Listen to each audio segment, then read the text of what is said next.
The Tuesday, September 19, 2023 Urbandale City Council meeting to order. Welcome everyone, and ask Nicole to take roll call, please. Blake? Here. Carberry Montgomery? Here. Kroll? Here. McBurney? Here. Obrecht? Here. Please stand as you're able for the Pledge of Allegiance. And then after the Pledge of Allegiance, if you could please remain silent for a moment of silence for Algona Police Officer Kevin Cram, who was killed in the line of duty. So. I pledge Allegiance to the flag of the United States of America and to the republic for which it stands, one nation, under God, indivisible, with liberty and justice for all.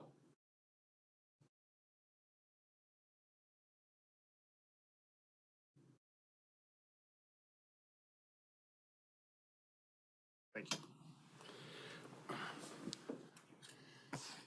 Urbandale is a national leader in character counts, endeavoring at all times to promote and model the principles of trustworthiness, respect, responsibility, fairness, caring, and citizenship. In conducting tonight's meeting, we expect that all participants will act in a respectful manner consistent with these principles. Item 2 is to approve the agenda. So moved. Second. By McBurney, second by Kroll. Discussion, please vote.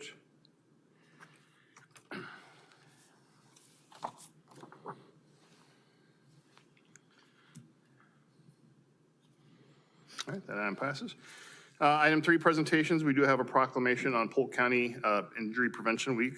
I'm going to read the proclamation. Whereas cities across Polk County are recognizing the 2023 Polk County Injury Prevention Week. Gun safety saves lives during September 18th through the 24th, 2023. And the city of Urbandale is participating in the Polk County Health Department Talk It Up, Lock It Up campaign.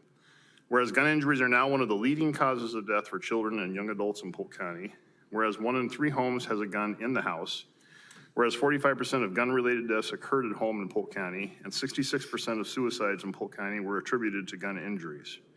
Whereas our youth are suffering from anxiety and depression more than ever before, putting them at a higher risk for suicide. Whereas we know talking to your friends and family members about storing guns locked and unloaded at home and in vehicles helps prevent gun-related injuries and deaths. Whereas free gun locks are available for pickup at the Polk County Health Department, the Urbandale Public Library, and the Urbandale Police Department, among other locations in the county. So now therefore, I, Robert Andoig, Mayor of the City of Urbandale, on behalf of the Urbandale City Council and the Urbandale Police Department, do hereby designate September 18th through 24th as 2023 Polk County Injury Prevention Week. Gun safety saves lives, and encourage all Urbandale residents to talk about the importance of safe gun storage. And I'm going to sign this, and I know, thank you, Amy, for working on this. I know we have some folks here that would like to come up here, and I'm going to present the proclamation to them.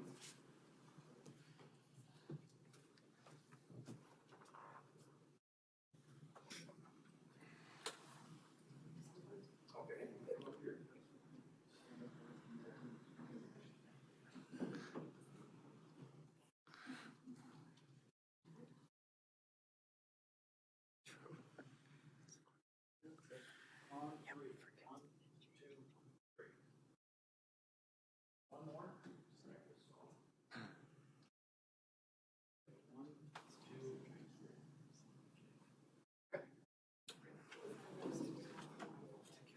Would you like to say a few words?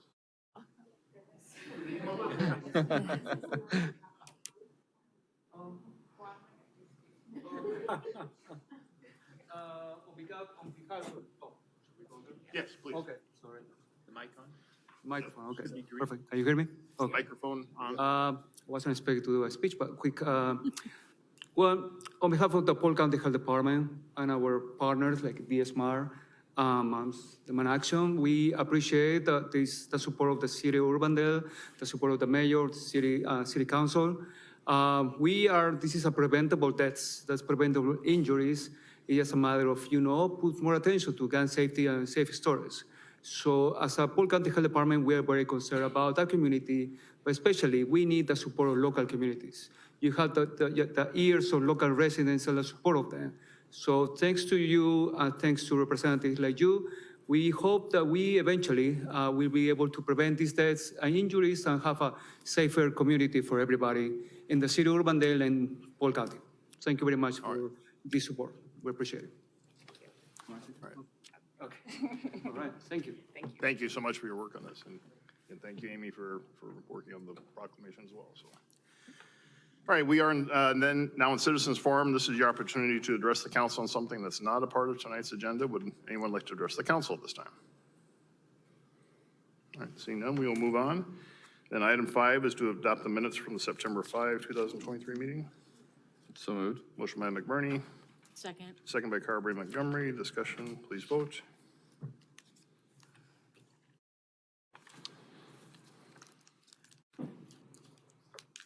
And that passes. Item 6 is the consent agenda. We have 8 items for approval. So moved. Motion by Kroll, Second. second by Carberry Montgomery. Discussion, please vote.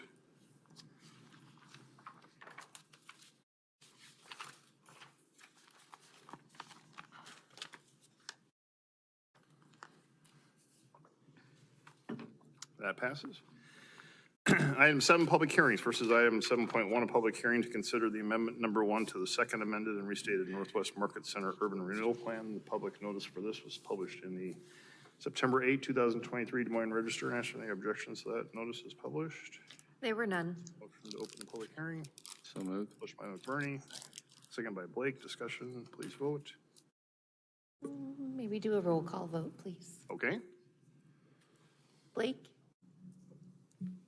Aye. McBurney? Kroll? Obrecht? Yes. Carberry Montgomery?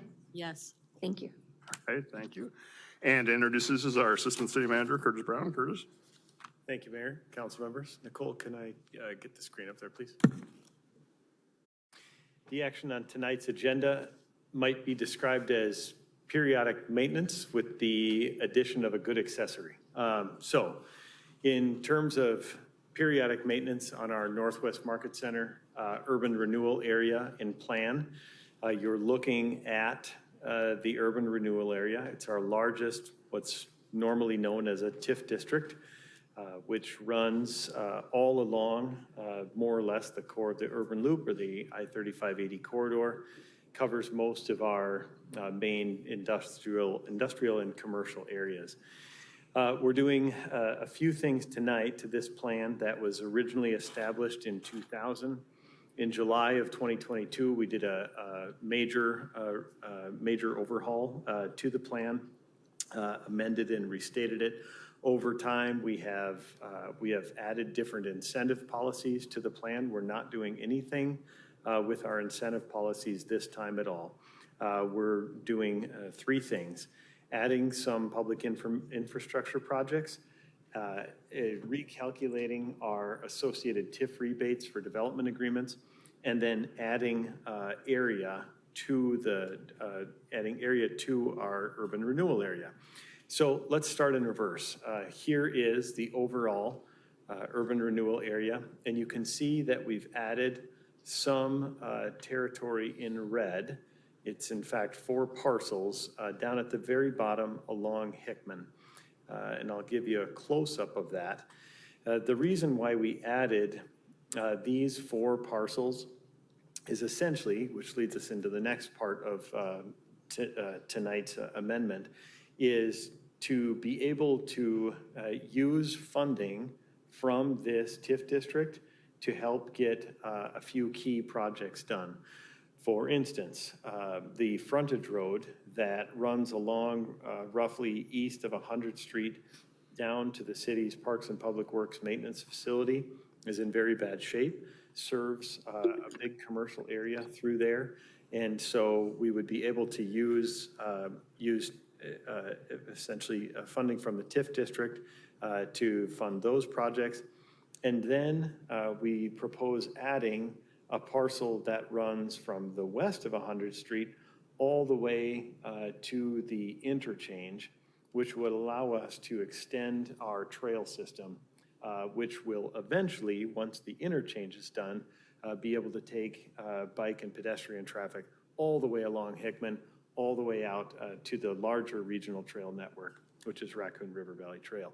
So the addition of those parcels to fund those projects, I won't roll through everything in the packet, but there is a list of the projects that propose to be added. These are throughout the TIF district, and any project added needs to support economic development or blight remediation activity within the district. And so you see that in everything that has been proposed here, like, for example, the Hickory Frontage Road improvements, is all included in the list of public projects. Also, on a regular basis, we reestimate the amount we expect to pay in scheduled tax rebates. We estimate on the very high side, let me assure you, but we do go through and look at our development agreements, see which ones are in progress, see which ones have been removed, and then, for example, on this chart, we can approximate how much rebate is remaining in our current obligations. So some periodic maintenance and some addition to help facilitate future projects, but I'll just leave it back there on the map, and if there are any questions, happy to take them. All right, thank you, Curtis. Of course. Questions from the council? All right, seeing none, then we are in public hearing on this item. Would anyone like to address the council on this item? Seeing none, is there a motion to close the public hearing? So moved. Motion by Carberry Montgomery. Second by McBurney. Discussion, please vote.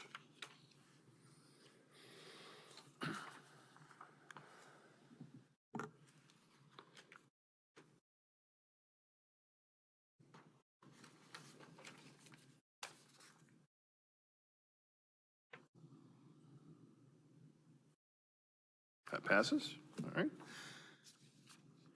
Motion to approve Resolution 184-2023. Motion by McBurney. Second. Second by Kroll. Discussion, please vote.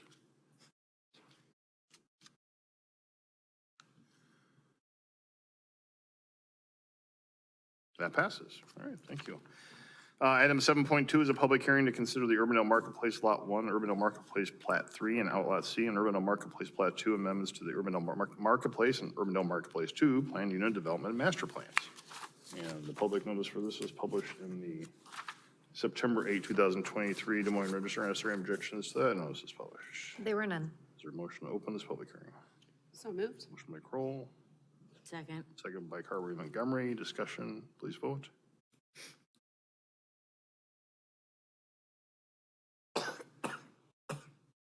All right, that passes. And to introduce this is our Community Development Director, Steve Franklin. Steve? Thank you, Mayor. Good evening, all. And yes, that is the longest title of a Yes. project ever, so you're correct about A that. lot of marketplaces. Yes, a lot of marketplaces. So this is an amendment for this project. You probably all recognize this. There was an amendment done to allow this particular project on Plum Drive, right next to the Home Depot. Home Depot is right here. Here is Plum Drive, top of the sheet. This is a 4-story mixed-use building and some townhomes at the back. This went through P&Z for the site plan, which is the next item, P&Z items that I can show you. This is the site plan, just so you can orient yourselves to what we're talking about. P&Z did approve it, and in fact, we even had it on the agenda for council and pulled it off at the last minute because as they were finalizing the design, we were looking at the parking spaces, and we just want to go into this not setting it up for any kind of failure at all and make sure that it worked. So had a long discussion about that. And so what was proposed was to change from our current parking ratios down to 1 parking space per bedroom, and then 1 additional parking space for every 4 units. And so what that would do, and remember on this, there is underground parking. Here is an access point to parking that is underground. There is also parking in garages, which are these buildings in white here that you see along each side. There's 3 of them here on the east side and 2 on the west, and then the surface parking. So there's different combinations of a unit and the parking that you would have for that unit that would all be part of the lease. So if you do the math based on what was suggested, it would make the total 335 parking stalls, including all types, which is a reduction of about 75 spaces from what our current parking ratios would require. However, what's proposed is pretty much the same thing as what Ankeny requires and has worked successfully up there with this same project.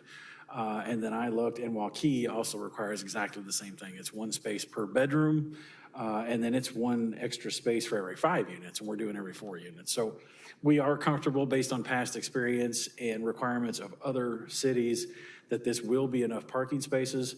And then what this does allow to do, we were concerned in the original site plan with these 3 bays of parking here that are on the 2 lots up front, you might remember there were 2 lots that needed to be created for commercial retail users in front of this building. And they're fairly small. This is a 1.17 acre lot. This is a 1.06 acre lot, and we did not want them to be encumbered by parking spaces. Wanted to give that as much room as possible to get that designed and get that to all lay out. So we feel like this is enough parking spaces for it to be able to be successful based on the evidence that we had. And then the second part of the amendment, let me switch to a different drawing here. These are the elevations for this building. The second amendment involves signage. The sign code, this is a 4-story building. The sign code does not allow signage to go above the 2nd story. And what they're proposing is something similar to, you see the loop here on either side of the main entrance, which goes all the way up. And then they're also proposing what we consider to be, based on the sign code, roof signage. It's very tough to see, but on the canopies that are sticking out from the commercial spaces, here's a side view. There's a canopy that sticks out, and that little line right there would be a sign that would have the name of the tenant on it. That's considered to be a roof sign technically in our sign code. But again, because this is more of a residential property than a commercial property, the fact that it is a unique property, we felt like that was reasonable to be able to go ahead and allow that, so. So on those overhangs, Yep. that roof signage that you're Yep, talking about, right here. that would be like for the restaurant or whatever that's. Whatever's on the ground floor down inside of, Wouldn't say correct, loop. correct, yep. So, and there's 2 of those. And, you know, we'll just see what ends up going there, maybe 1, but what we do is we allow it, so it doesn't have to be flush against the building, it can be out here a little bit, so. Planning and Zoning Commission recommended approval of that PUD, subject to the items that are in there, and would be happy to answer questions. All right, thank you, Steve. My only other question, and I tried to figure this out reading it a little slower than I normally do. The parking underneath, that is counted towards the spaces that they. Correct. Whatever unit you lease as part of your agreement, it will dictate, you have a surface spot, or you have one of those garage spots, or you have an underground spot. Yep. Thanks. And just to clarify, if it's a 2-bedroom apartment, they have 2, They would have 2 parking Required. spaces, correct, yep. We're doing 1 space for each bedroom. even if they don't use everything as a bedroom. Right. All right, we are in public hearing on this item. Would anyone like to address the council on this item? Okay, seeing none, is there a motion to close this public hearing? So moved. Motion by Montgomery, Second? second by Kroll. Discussion, please vote.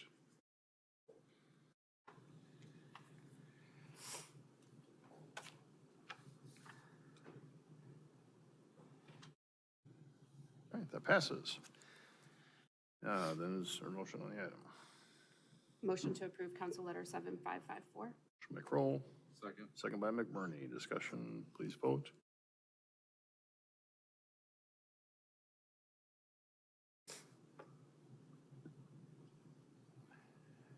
That item passes. All right. Item then 8.1 would be the loop at Plum Drive site plan at 10600 to 10690 Plum Drive. Steve? So again, this is formal approval of the site plan. We decided to hold off and just do the site plan at the same time that we did this amendment.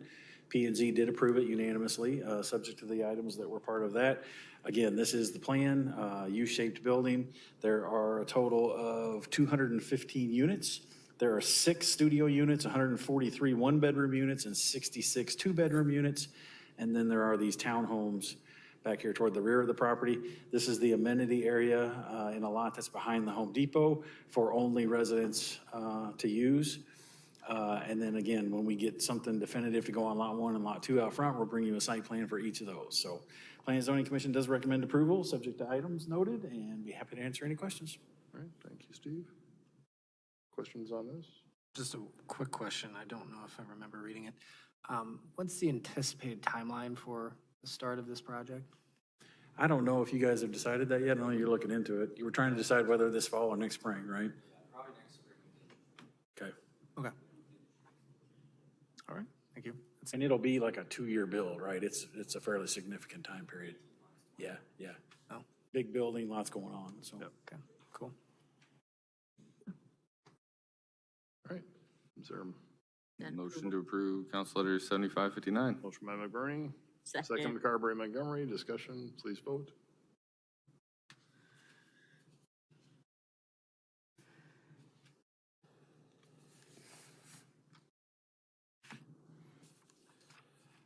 That passes. All right. Thank you. We're looking forward to coming out of the ground. That'll be good. So thank you. Item 8.2 is the Highland Meadows Plat 5 final plat at 170th Street and Plum Drive. Steve? Yep, the fifth plat here for this particular development. In the bigger picture up here, this is the corner of Waterford and 170th. The corner, as you know, is for future commercial uses, and so this is plat 5 here. And these are among the best kind of plats, in my opinion, because you've got a mixture of lot widths. Lots 1 through 46, which is basically all of your lots down here on the south side, are all 50-foot lots, 50-foot minimum width. And then as you go to the north piece up here, 59 through 68 are 70-foot lots, and then 47 through 58 and 69 through 79 are 60-foot lots. So this plat has 50, 60, and 70-foot lots. So you're getting that variety of lot size and therefore houses that can come with it. So there are 2 outlots. Outlot Z will be a future plat 6 that will come in that will be townhomes, and you've already seen that site plan that has already come through. And then this lot 80 down here is a future park parcel. It's just over 9 acres. So that's good that we can get park space in there for those residents as well. Planning and Zoning Commission recommends approval, subject to items noted. We'd be happy to answer questions. Steve, any questions on this? So this isn't directly related to this, but in the area that is cut out on the corner, is there some stuff going on there? It looks like there's some roads going in or something. Yeah, I mean, just south of there are some of the streets involved with all of these plats. Okay. We're talking to the Wright family. David and his sister still own these lots up here. I could be off where I'm seeing driveways. And we're talking to them about, they're starting to get more serious about laying out what types of opportunities could be on those parcels too. And then this Centennial Boulevard, will it connect to anything? When it's all said and done, it will run from Meredith all the way up through Acadia and all the way up to Waterford This Road. doesn't finish it or anything, does No, it? there's still a couple pieces to go. Okay. But it's getting filled in as we go.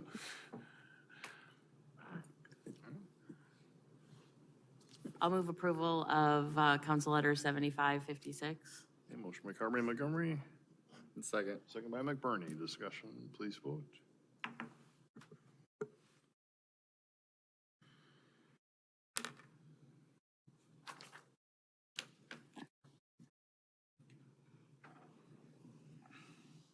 And that passes.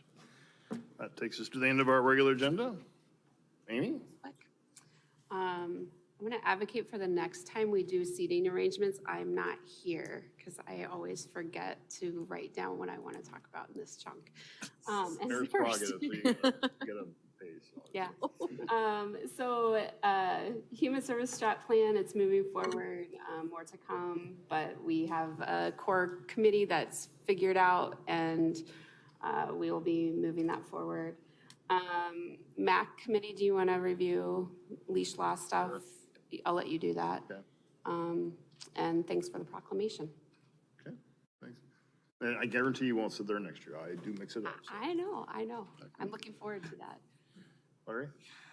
Just a quick update on the Grow Solar program. It's been extended to October 31st. The last in-person solar power hour is on October 3rd, which is a Tuesday. I will be out of the country, which means I'm missing the next city council meeting too. So just spread it out to your friends, neighbors, anyone who's interested. It'll be at Confluence Brewing. So it should be a good time to have a couple of beers and learn about solar. It'll start at 5:30. We did hit the first milestones. The next 2 milestones are 250 kilowatt hours and 350 kilowatt hours. So we still have a little ways to get those, but yeah, just try to spread it out as much as we can. And then the other thing I'll say is today is National Voter Registration Day. We have an election coming up some of us may know about. Yeah, I know, right? It's crazy. It's like it comes around once a year in November. So just go out there, check your registration, make sure you're registered to vote because I think one of our council members is up this year. So I would like Several to. council 3 are up this No, This whole side. that whole side. well, at least one that I know of that's filed their paperwork. I'll say that much. Within the hour. And that's all I got. Thanks, Larry. Matt? I actually have nothing. Wow, I know. Adam? With this last week's events, it kind of brought up to my mind about the regional water system conversations, just hadn't had an update on that recently and was curious. I can do that too regional water. I got a lot to talk about. Yeah. Mine will be quick. I just want to thank everyone out here and throughout the buildings for their really stepping up to the plate last week with the water outage.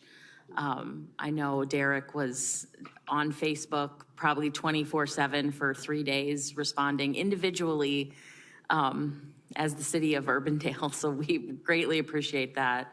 And I look forward to lessons learned from the situation as well. Also wanted to thank the city of Urbandale for the proclamation and also having those gun locks available at the library and the police station. There was an article today, I think, online in the Register, I think it was in today's paper, about how many have been distributed at through Polk County and other sources, and now they're doing them at the Des Moines Public Library. So, the more places that we can make it easy and accessible for people, the more we'll get them out into the community. And then I also just wanted to make sure people saw the information that was pushed out by the food pantry. There was over 100% increase in usage from August of last year to August of this year. So lots to unpack there. This isn't the time to do it, but just wanted to make sure everybody knew that they are experiencing massive increase in need. And I think it was 1,700 families and 4,000 individuals served last month alone. It's all you. All right, thanks. I have a number of things. I'm going to go with my other list here first. First of all, last Friday evening, we kicked off the Home Show Expo, and Bridget and I were out there for that, and great turnout. And it looks like some great houses out there, so that's good for exposure for Urbandale. The Home Show Expo. I hope they had a good turnout over the weekend. Had beautiful weather. I don't know how they couldn't. I saw buses nonstop on Meredith all weekend. So let's see, what else then? Tomorrow I will be in Cedar Rapids for the Iowa League of Cities Conference, and I think I'm supposed to be maybe elected to the board. I'm not sure, but we'll see. If you show up, you're elected. But I will be representing Urbandale at the League of Cities. It's a 3-day conference. I'm just going to attend the first day, but do plan to attend to that, and I'll report back anything that I learn on that. The Thursday night sample Urbandale, Gina, are tickets still available, right? I can still plug tickets. Okay, so just the reminder: the Citizen of the Year is Doug Gouling, who's been a great Urbandale resident over the number of years, and then the Urbandale Hall of Fame will be Chief Holt. We surprised him on Monday with that, as well as our Audrey DiCarlo, who's a longtime Urbandale resident and just a great member of our community. So. Expect a great night, and tickets are still available, right, Gina? All right. And then let's see, with regard to leash laws, as Amy said at the MAC meeting in just last week, I want to thank Chief Johansson for coming and giving a summary on leash laws to the group. I think there was some eyes opened as far as the divergence of what our ordinances are in the metropolitan area. So we're going to get the information pushed out to the group and plan to have some follow-up discussion and see if we can talk about maybe having, if there's any appetite for having some sort of uniform discussion on leash laws in the area. If not, then maybe we pursue on our own too. So we're at least going to have that discussion. So it was at least, I think, pretty illuminating as far as, anything follow up on that. Is that fair summary from that? Yeah. Then regional water. Actually, I did have a conversation with John McEwen today. Things are progressing very well, and they expect to have this finalized on regional water. So they're going to plan to have an open forum, and Derek actually volunteered you to help on this a little bit. So thank you.